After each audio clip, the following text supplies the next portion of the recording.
Ya, Shalom.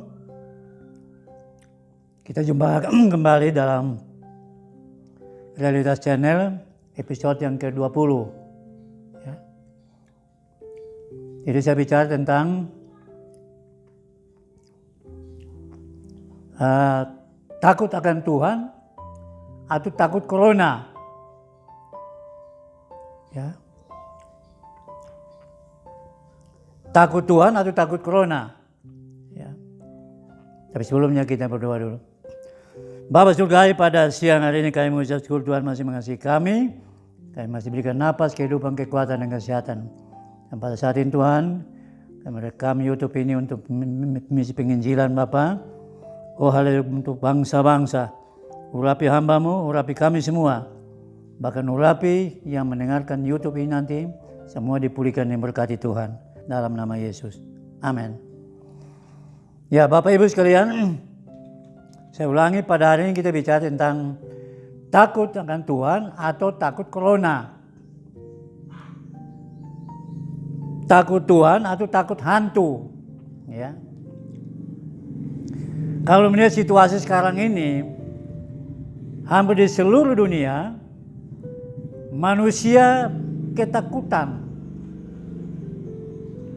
Ya, manusia ketakutan sekarang ini.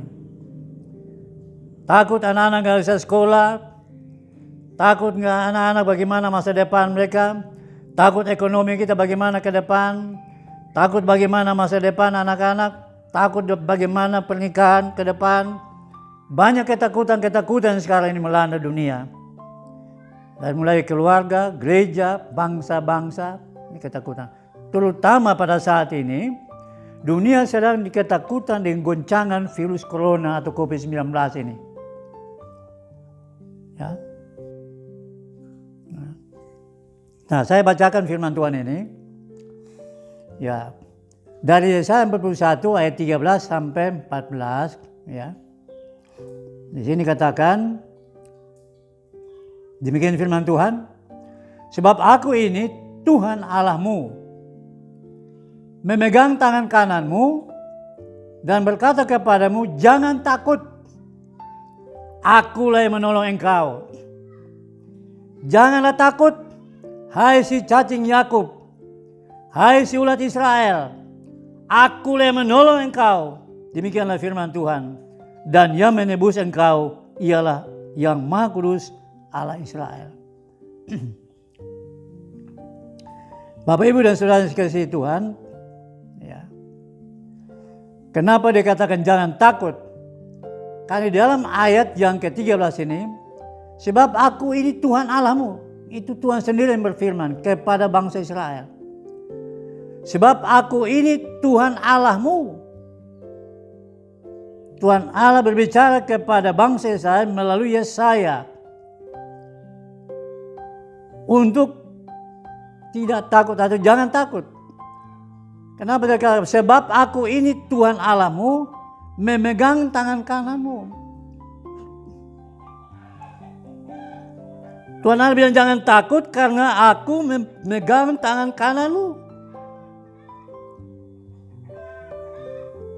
Dan berikutnya katakan, dan berkata kepadamu, jangan takut, akulah yang menolong engkau.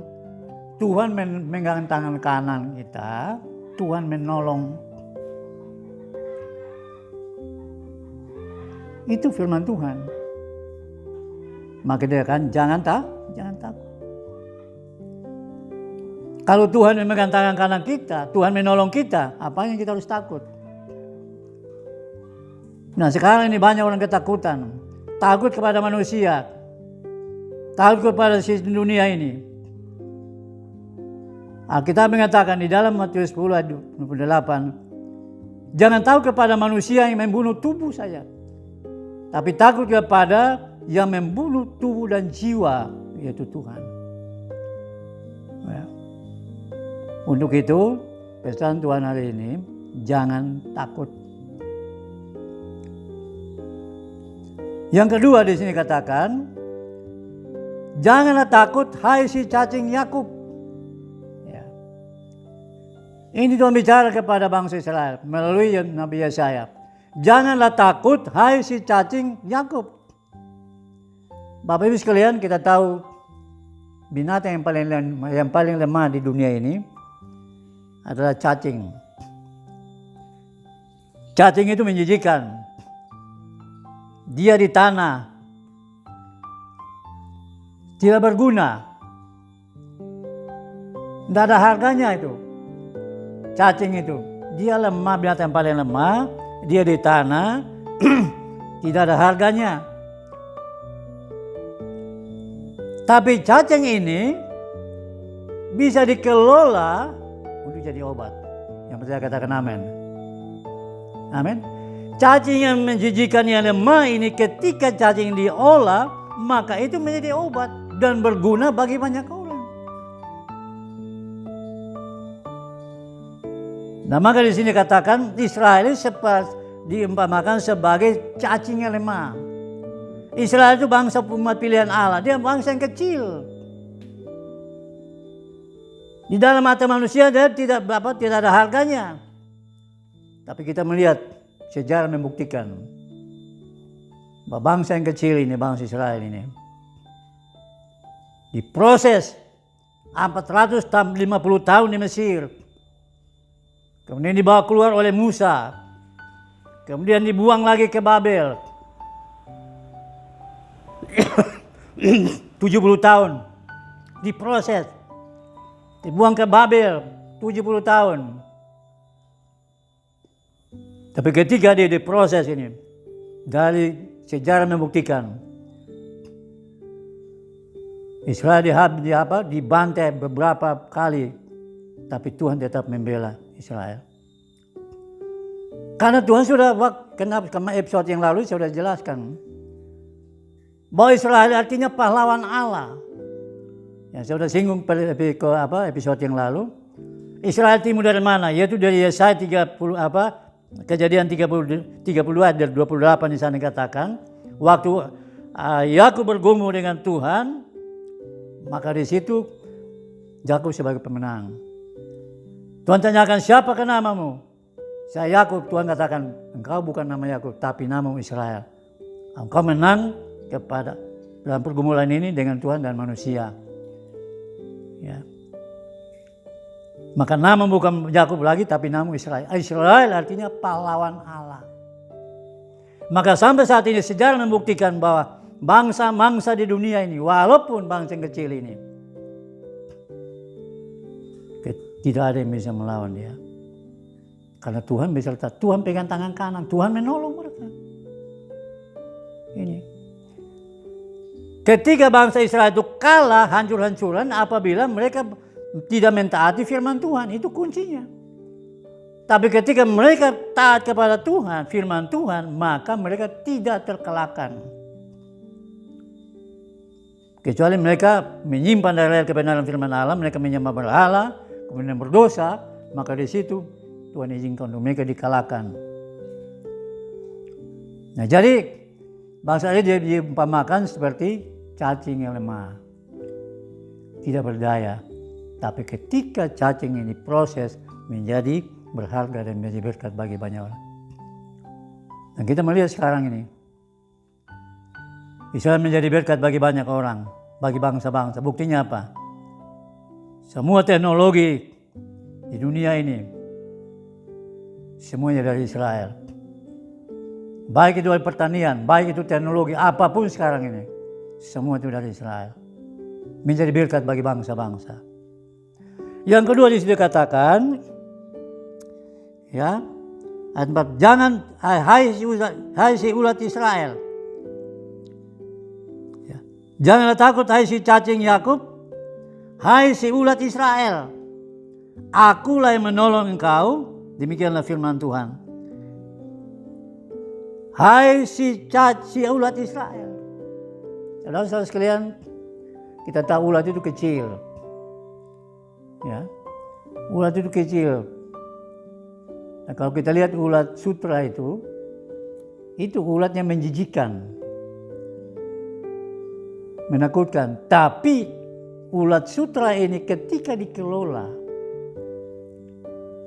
menjadi kain sutra, maka di situ dia berharga. Amin.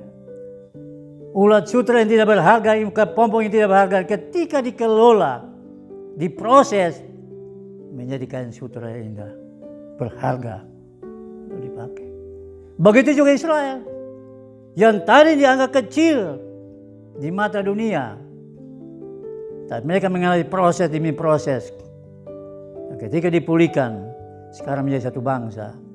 Maka saya katakan, bangsa yang kecil ini, karena bangsa pilihan Allah, maka mereka tidak terkalahkan kecuali mereka menyimpan dari kebenaran firman Allah. Itu. Maka Tuhan katakan Israel itu seperti ulat yang kecil.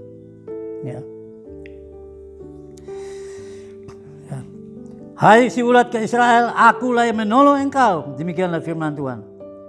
Kenapa Tuhan bilang jangan takut, hai si ulat Israel? Karena Tuhan menolong, aku menolong engkau, kata Tuhan. Bangsa yang kecil ketika menghadapi proses yang begitu luar biasa, tapi tetap ditolong oleh Tuhan. Kita lihat beberapa peperangan yang telah terjadi. Ya. Perang 1948 begitu merdeka, perang dengan negara Arab.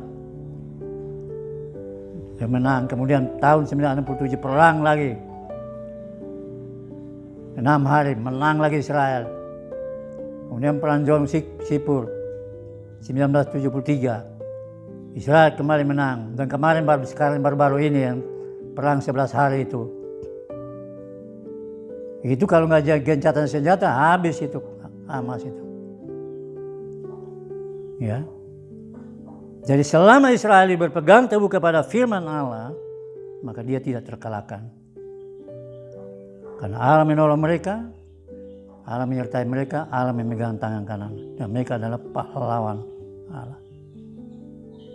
Untuk itu Bapak Ibu sekalian, gereja Tuhan juga sekarang ini. Walaupun sekarang gereja dianggap minoritas, dianggap kecil, diobok-obok, dianiaya. Dari abad pertama gereja mengalami aniaya. Sampai pada saat ini, bahkan sampai Tuhan Yesus datang pada kali yang kedua, gereja tetap mengalami aniaya. Orang Kristen tetap mengalami aniaya. Karena memang melalui proses. Untuk itu kalau sekarang ini dari abad pertama sampai saat ini gereja mengalami aniaya. Gereja dirusak kemudian orang Kristen dianiaya. Apakah gereja dirusak kemudian dihambat kemudian gereja musnah? Tidak. Tapi gereja semakin dihambat semakin merambat. Dan sekarang ini kita lihat terjadi pertobatan yang besar. Dengan goncangan-goncangan sekarang ini corona, Tuhan izinkan itu. Untuk terjadi pertobatan yang besar.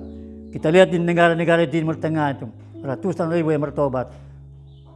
Bahkan di Indonesia, berdekatan 1 tahun 2 juta orang bertobat. Ini tsunami pertobatan yang terjadi di bangsa Indonesia, bahkan di bangsa-bangsa sekarang ini. Untuk itu saya katakan seperti episode yang lain, jangan merusak gereja. Jangan menganiaya orang Kristen. Kalau menganiaya orang Kristen sama dengan menganiaya Tuhan. Kita ingat waktu Rasul Paulus menganiaya jemaat mula-mula. Kemudian ditangkap oleh Tuhan. Sinar cahaya kemudian terpancar ke Rasul Paulus.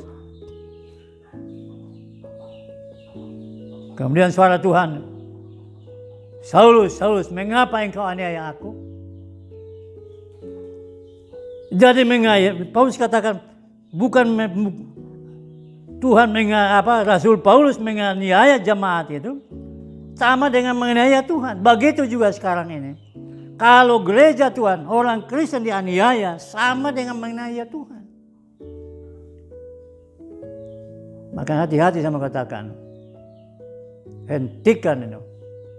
Kalau mau diberkati Tuhan.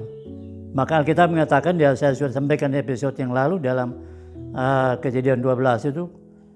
Waktu Abraham dipanggil, kalau datang Kasim kemudian ke tanah Kanaan. Janji Allah kepada Abraham. Siapa yang mengutuk engkau akan dikutuk. Siapa yang memberkati engkau akan dikutuk. Siapa yang memberkati akan diberkati. Siapa yang mengutuk akan dikutuk.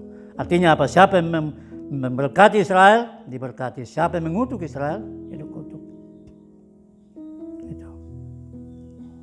Bapak Ibu sekalian, mengapa saya katakan, walaupun umat Kristiani minoritas di Indonesia, tapi firman Tuhan katakan di dalam Lukas 12 ayat 32, janganlah takut hai kamu kawanan kecil, karena Bapamu yang telah berkenan memberikan kamu kerajaan itu.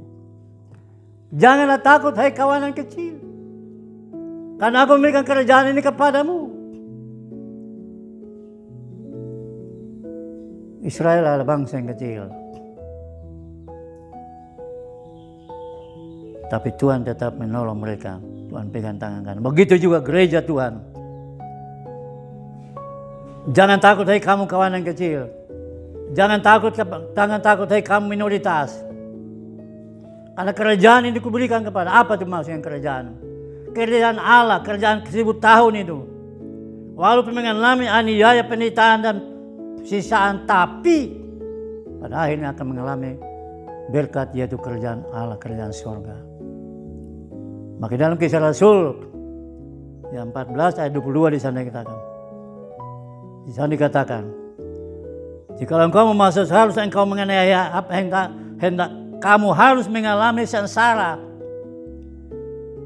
Kalau mau masuk surga, mengalami sengsara. Jadi masuk surga itu nggak gampang. Di dalam Kisah Rasul 14 ayat 22 di sana dikatakan, Paulus dan Barnabas memberitakan Injil di kota itu dan memperoleh banyak murid. Lalu kembalilah mereka ke Listra, Ikonium dan Antioquia. Di tempat itu mereka menguatkan hati murid-muridnya, murid-murid itu, dan menasihati mereka supaya mereka bertekun di dalam iman dan mengatakan bahwa untuk masuk ke dalam kerajaan Allah kita harus mengalami banyak sengsara. Untuk masuk ke dalam surga kita harus mengalami banyak sengsara. Saya di mana-mana tanyakan itu. Dalam misi pendidikan di Sumatera, Jawa, Sulawesi, NTT saya tanyakan. Mau sengsara apa enggak? Enggak mau. Enggak ada orang yang mau sengsara. Tapi setelah saya bacakan ini, saya tanya lagi, mau sengsara enggak? Mau. Masuk surga itu gak gampang. Ya harus mengalami aniaya, sengsara. Maka moto yang diberikan pada gereja ini, di balik penderitaan ada berkat. Gitu. Jadi, untuk masuk kerajaan Allah, kita harus mengalami banyak sengsara. Gitu. Untuk itu dikatakan, jangan takut. Aku memegang tangan kananmu. Aku menolong engkau. Jangan takut, hei si cacing Yakub. Jangan takut, hai si ulat Israel. Karena aku yang menolong engkau.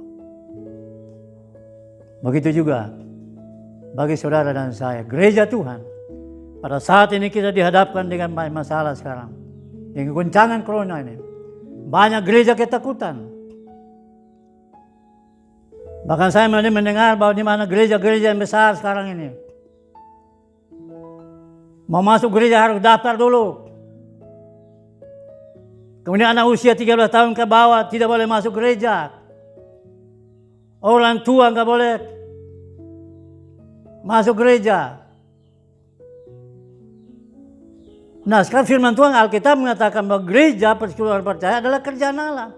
Kerjaan Allah yang real itulah gereja di muka bumi ini. Itulah kerjaan Allah. Nah, sekarang orang dilarang masuk gereja.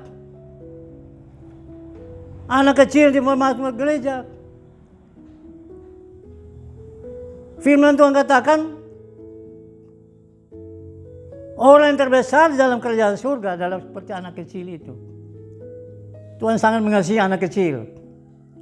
Tuhan mengambil anak kecil taruh di depan. Jangan kau melarang mereka datang kepadaku, karena mereka seperti inilah yang punya kerjaan surga. Anak kecil itu tidak pernah marah atau tidak pernah kecewa, sakit hati itu enggak. Anak kecil itu tidak pernah bohong, jujur.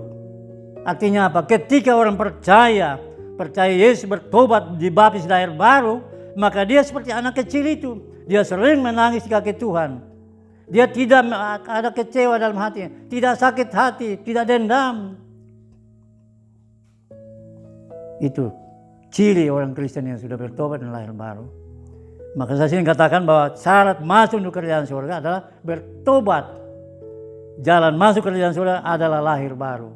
Berubah dari cara hidup yang lama kepada yang baru. Kuasa kegelapan kepada terang. Kuasa iblis kepada kuasa Allah. Itu bertobat. Ya, Bapak Ibu dan Saudara dikasihi Tuhan, pesan Tuhan ini untuk menghibur, menguatkan kita supaya kita jangan takut, ya.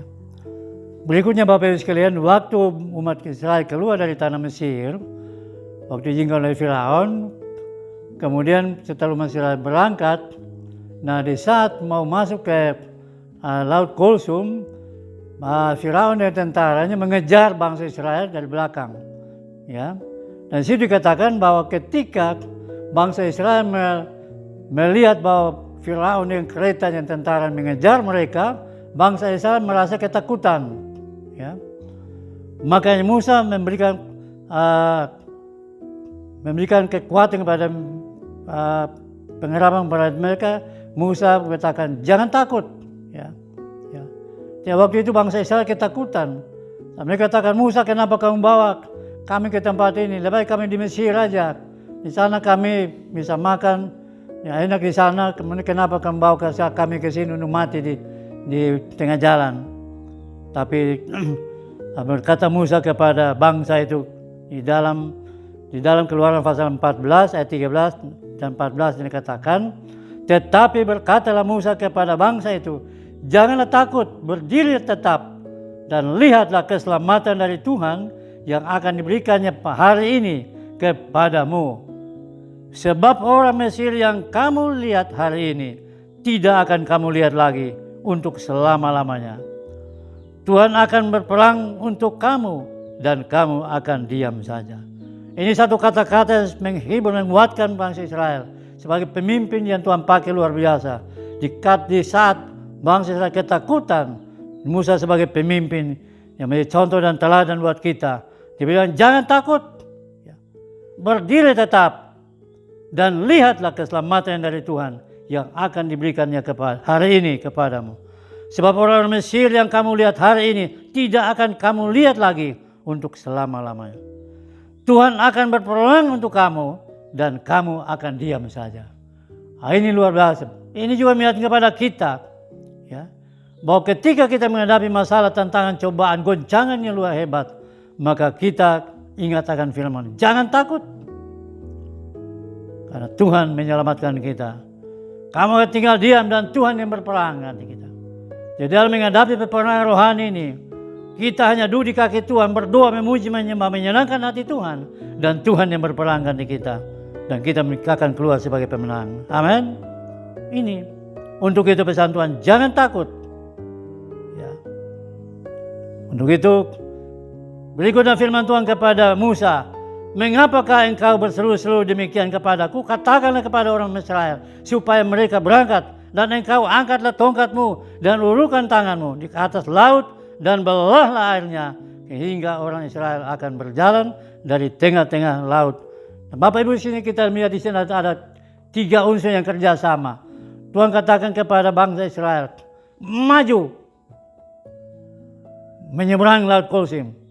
Mereka taat, mereka maju. Kemudian Tuhan melihat kepada Musa, angkatlah tongkatmu dan belahlah laut itu. Dan apa yang Tuhan lakukan? Tuhan memberikan angin timur semalam-malam dikatakan. Tuhan mendatangkan angin timur semalam-malam mengkoyakkan laut Kulsum sehingga laut terbelah, kemudian bangsa Israel menyeberang. Itu kita lihat di ayat 21. Lalu Musa mengulurkan tangannya ke atas laut dan semalam-malaman itu Tuhan menguakkan air laut dengan perantaraan angin timur yang keras, membuat laut itu menjadi tanah kering, maka terbelahlah air itu. Demikianlah orang Israel berjalan di tengah-tengah laut di tempat kering, sedang di kiri dan kanan mereka air itu sebagai tembok bagi mereka. Ini luar biasa. Jadi ada kerjasama antara bangsa Israel maju, mereka taat dan maju menyeberang laut Kulsum, dan Tuhan firman kepada Musa, bagian Musa angkat tongkat, belahlah laut itu. Dan bagian Tuhan, yaitu Tuhan mengkoyakan laut itu dengan angin timur semalam-malaman. Maka bangsa Israel berjalan di tengah-tengah tanah yang kering sampai menyeberang. Untuk itu pesan Tuhan, jangan takut. Ya. Nah, untuk itu Bapak Ibu dan sekalian, kita dalam menghadapi situasi ini, pesan Tuhan ini jangan takut. Takut akan Tuhan daripada takut kepada hantu setan atau takut kepada corona. Jangan takut kepada manusia yang dapat membunuh tubuh saja, tapi dia dapat membunuh jiwa. Takut akan Tuhan yang dapat membunuh jiwa, tubuh dan jiwa kita. Untuk itu Bapak dan Ibu sekalian, mari kita selaku anak Tuhan, gereja Tuhan, kita lebih takut akan Tuhan. Tapi jangan takut kepada sistem dunia ini, kepada corona atau goncangan-goncangan dalam kehidupan ini. Nah, Bapak Ibu dan sekalian, kita bersyukur kalau kita masih ada sampai saat ini. Saya mengatakan, goncangan-goncangan ini, dunia ini goncang. Bagi orang yang tidak percaya Yesus, bagi orang fasik, dan sekarang ada penampian. Tapi kita melihat waktu bangsa Israel keluar dari tanah Mesir, anak sulung mereka daripada orang Mesir dibinasakan, tapi anak sulung orang Ibrani itu diselamatkan oleh Tuhan. Karena Tuhan menyertai bangsa Israel. Untuk itu Bapak Ibu sekalian, marilah, sekarang ini juga ada masa-masa penampian sekarang ini. Ya, gereja ditampi, bangsa-bangsa ditampi. Ya, siapa yang gandum dan siapa yang lalang akan kelihatan sekarang ini. Sekarang masa penampian, masa seleksi. Waktu kita melihat bagaimana Gideon berhadapan dengan musuh-musuhnya. Waktu itu Gideon dengan pasukannya Israel 32.000 menghadapi 70.000 musuhnya. Tetapi Tuhan bilang, kamu seleksi itu. Kemudian Gideon akan seleksi dari 30.000 tinggal 10.000. Tapi Tuhan katakan itu masih banyak. Biar aku yang menyaring. Kemudian Tuhan menyaring bangsa Israel dari 32.000 tinggal 300 orang. Dan dari 300 orang ini melarang musuh dan mereka keluar sebagai pemenang. Kenapa? Allah menyertai mereka. Allah menolong mereka. Begitu juga kita. Apapun musuh kita di luar sana, musuh kita bukan darah dan daging, tapi musuh kita adalah penguasa-penguasa angkasa di roh jahat di udara, pemerintahan di udara. Kita lawan dengan senjata Allah, seluruh perlengkapan senjata Allah, yaitu apa? Doa, firman, iman, penginjilan, dan berikat pinggang kebenaran. Itulah senjata-senjata rohani kita untuk berperang melawan tipu muslihat iblis, dan kita akan keluar sebagai pemenang. Untuk itu jangan takut. Tenanglah, aku ini, kata Tuhan. Jangan takut. Nah itu Bapak Ibu sekalian pesan Tuhan pada hari ini. Maka kita jangan takut dalam menghadapi situasi apapun. Kita serahkan seluruh hidup kita dalam tangan Tuhan. Pada akhirnya kita bersyukur kepada Allah kita, yaitu Yesus Kristus. Dialah Allah kita yang benar. Dialah juru selamat dunia. Dia adalah Tuhan ada semua orang. Tapi dia merendahkan diri, menderita mati di kayu salib untuk menebus dosa-dosa kita, dosa saudara dan saya, dosa dunia ini, bagi yang percaya kepadanya. Untuk itu kita bersyukur kepadanya. Dan tidak lama lagi akan datang kembali untuk menjemput saudara dan saya untuk ke surga rumah Bapa. Tapi saya ingatkan lagi, kita juga berjaga-jaga karena kita tidak tahu kapan kita dipanggil. Untuk itu kita harus berjaga-jaga. Tuhan Yesus memberkati. Amin.